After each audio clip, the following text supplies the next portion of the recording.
In this video, we'll create a new formula, and this formula will give us population bucket and count of state for each bucket.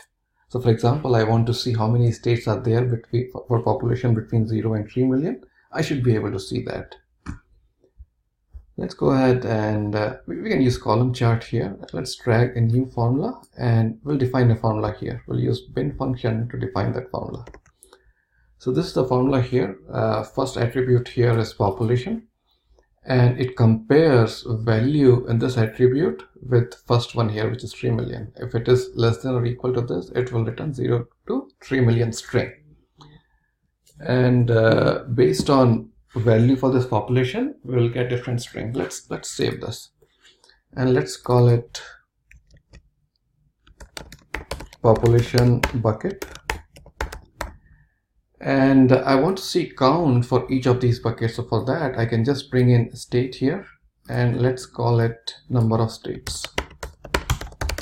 So it's doing count by default because this is a dimension attribute, and I can also sort it and enable the values here so that I can see how many states we have for each bucket, right? And let's save this. Now, if I want to reuse this formula in other insight or in another dashboard, then I have to type in that formula again, which is not a very productive way of doing that. So I can just take this formula from here and just add this at the table level, because this is doing calculation at the row level. So I should be able to do that in a table. So let's see how you will do that. So we can go to states here, select this table, and then add a new formula right here. And this formula is, I'm just copying it, pasting this formula here. Save this and specify a name for this. So population bucket and population bucket here. So label, I can give a proper label here. Let's call it population bucket, and this is a dimension here.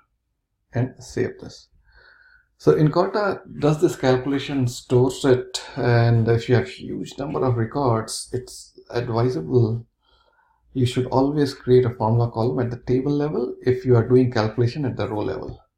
Now this gives me option, for example, similar chart now I can create. For example, here let's go ahead and do an aggregated table, and this shows up here, population bucket. Just drag and drop it here and drag and drop state here. There you go, right? You can see this right here. And if you select column chart, you get this column chart as well. Save this. This is exactly same as this one. Only difference is here I have defined formula column at the table level. Here, this formula column is dynamic. So what I mean by that is the value for that particular formula will be calculated during runtime.